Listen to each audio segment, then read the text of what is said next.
Alrighty, so welcome back and thank you for coming. So we featured a number of American collectors lately. So this week we're headed to Europe. The specimen label today is a little bit underwhelming. As you'll see, there's really just a scientific name and a country, which is Germany. But I included this to show you all why our current global project workflow that involves opening the packets, taking a picture inside, not just taking pictures of the outside, which was done previously, why that's important, because from this view, you're not getting a whole lot of information. But inside, our specimen, you can see, is a lot more interesting. So we can see these three really adorable little clumps of moss, these beautiful sporophytes, and then there's some handwritten information, collection information at the bottom. And someone, it seems, at some point went back with a pencil and wrote in Germany, and they kind of rewrote the scientific name a little bit more legibly. But there's a little bit more information in this bottom left corner, which I will zoom in on so we can see. So if you look closely, we can see A.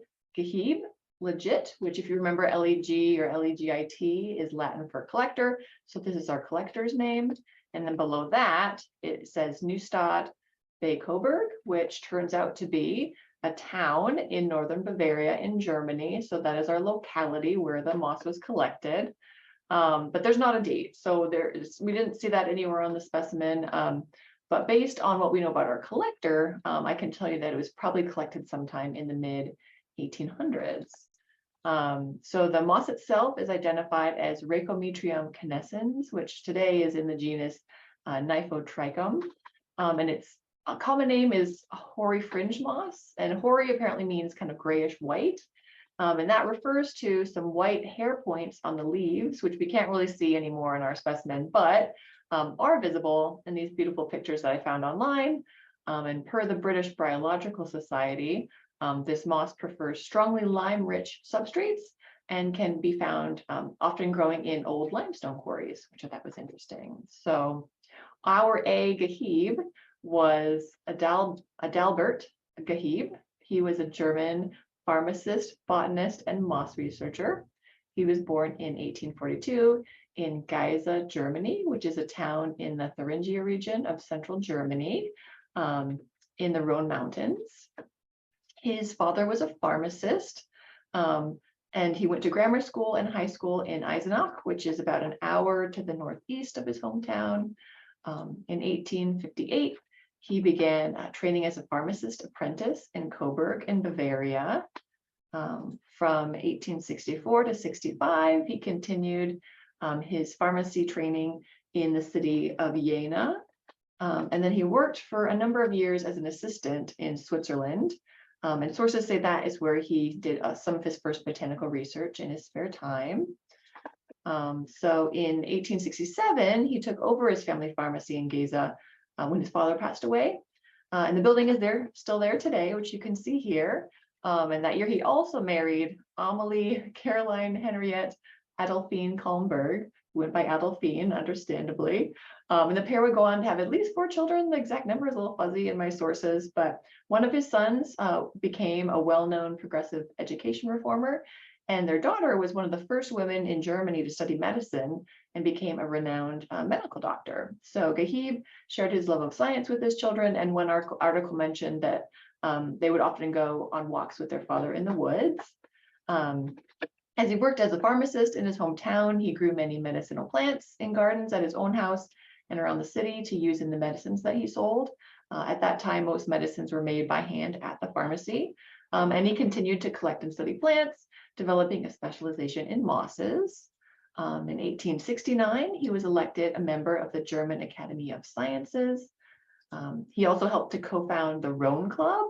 Now, the Rhone Club is an interstate local history and rambling club in the German states of Bavaria, Hesse, and Thuringia. The club was formed with the aim of opening up the Rhone Mountains as a hiking and rambling area, and rambling just refers to walking in the countryside. And in the history section of the club's website, it says that this Rhone region was very poor at that time in the 19th century, and was called German Siberia because of its harsh climate. So Dr. Eustace Schneider, who was another one of the main co-founders, believed that outdoor tourism could help improve conditions in that area. And today there are 25,000 members, 88 branches, and the organization helps to conserve the natural and cultural countryside of the Rhone, including not just rare plants and wildlife, but also cultural sites, local customs, folk songs, language, and historical objects. And they have a great motto, which I liked: only those who know their homeland will be committed to its preservation. The best way to get to know your homeland is to hike it.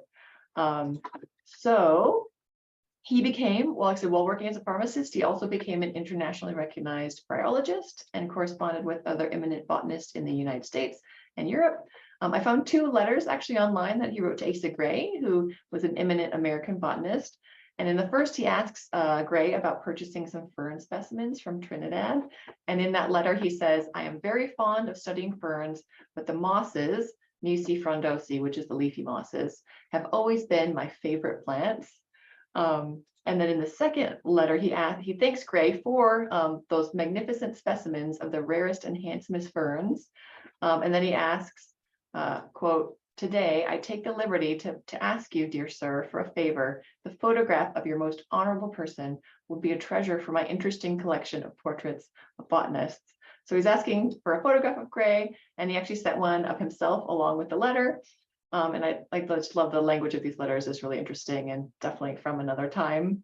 So he spent his free time out in nature in the Rhone area, and he also traveled further to the south and up to the Nordic countries. The Royal Botanic Society of London made him a corresponding member and awarded him an honorary doctorate. In 1897, after 30 years as his hometown pharmacist, he sold the pharmacy and moved to Freiburg im Breisgau, which is in southwest Germany. And it says he worked there as a private scholar. He continued his biology work, amassing a personal herbarium collection that included 50,000 specimens, representing over 1,300 different species. He wrote over 80 scientific books and papers, many with detailed illustrations that are still useful today. His name is associated with over 300 taxon names in Tropicos, so he was clearly doing taxonomic work and describing new species. And he passed away in 1909 in Königsfelden, which is a small town in Switzerland, at the age of 67. So at the end of the 1950s, the Friends of Nature and Local History in the city of Giza added a memorial plaque in honor of his birthplace. The moss genus Geheebia and more than 40 Geheebii species were named in his honor. Interestingly, many of the species in the genus Geheebia have a similar common names, including false beard moss, rusty beard moss, big beard moss, brown beard moss, and olive beard moss. And not confirmed, but I like to think it was in honor of his really amazing beard. So there are 320 of his specimens in the Bratbite portal. Most of those are from Germany and Switzerland, but there are a few from Austria, Sweden, and Norway. I found 2 in the lichen portal, 21 in the vascular portal, all from Germany, and 352 in GBIF, so not a lot.